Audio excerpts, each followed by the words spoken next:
Quand on fait une lecture à la lettre de ce texte qui depuis est resté figé de cette sorte, il existe effectivement le danger qu'on applique à la lettre, donc qu'on devient violent. On peut, en reprenant ce qui a été dit, prendre un passage par exemple dans le Coran qui vous dit « waqtuluhum haythu thaqiftumuhum », ça veut dire « tuez-les où que vous les rencontriez ». Mais si vous regardez juste avant le passage coranique, il vous dit « et combattez dans la voie de Dieu ceux qui vous combattent et n'agressez pas ». Il y a des intellectuels dans le monde entier, aussi dans le monde musulman, qui disent qu'il y a des passages de ce texte qui ne correspondent plus à notre temps.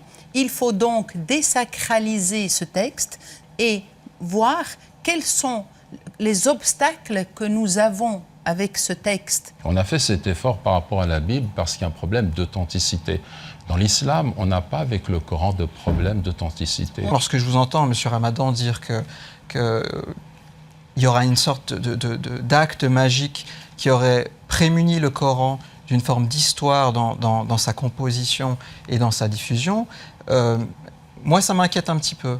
Parce que c'est précisément le geste d'interprétation que proposent du côté protestant des fondamentalistes. J'en appelle à une interprétation des textes, et ça c'est le but précisément d'une formation en sciences des religions, c'est l'interprétation des textes, et même le Coran peut être à différents niveaux d'interprétation. Certaines interprétations plus radicales sont portées aussi par des moyens économiques, sont diffusées sur des réseaux sociaux, et il y a un problème de régulation à l'intérieur de l'islam déjà de ces discours extrémistes.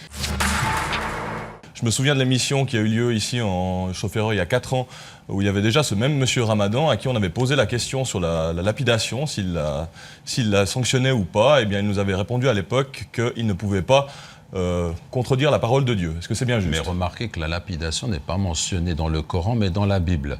Partons du principe qu'en Suisse, nous avons un certain nombre de valeurs pour lesquelles nous devons nous battre, que nous devons maintenir. Un, c'est le principe de l'égalité homme-femme. Et puis effectivement, de dire qu'en Suisse, moi, ma Bible, mon Coran, ma Torah, moi, c'est quoi? C'est la Constitution, c'est le Code civil, c'est le Code pénal. Le reste, après, chacun peut, dans le cadre de sa sphère privée, dans le cadre de sa sphère familiale, vivre sa foi. Je ne pense pas que la religion soit de l'ordre du privé, pour une raison très importante.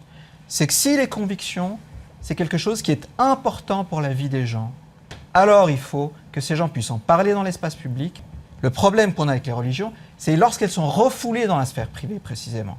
C'est à ce moment-là, parce qu'à ce moment-là, alors là, on est sûr qu'on ne contrôle pas le caractère rationnel des discours religieux qui circulent, et là, c'est la porte ouverte à l'extrémisme.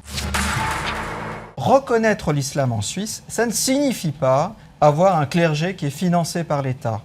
Ces communautés-là vont être reconnues, si elles le sont, comme des communautés d'intérêt public, ce qui leur donnera accès, par exemple, à des aumôneries, à des hôpitaux, et donc qui leur permettra de rendre un service à la collectivité publique. Je pense que le moment est très mal choisi pour demander une reconnaissance maintenant et qu'il y a d'abord pas mal de champs à travailler. Je demande à toutes les organisations, mais aussi à la grande majorité silencieuse, de prendre position contre toute forme d'extrémisme, d'abord, pour construire une confiance. En gros, vous êtes en train de nous dire l'islam est un problème, et lorsqu'on propose des solutions précisément pour encadrer l'enseignement de l'islam et la formation de ses responsables religieux, vous nous dites il ne faut surtout pas les former. Or, ne pas les former, c'est être sûr qu'on fait le lit des discours extrémistes. Concrètement, on aura qui? On aura des gens comme M. Hamdaoui, qui sont des gens très bien, qui interprètent les textes de manière extrêmement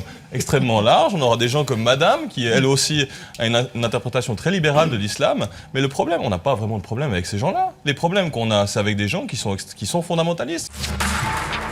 Il faut aussi défendre l'espace laïque de l'école publique.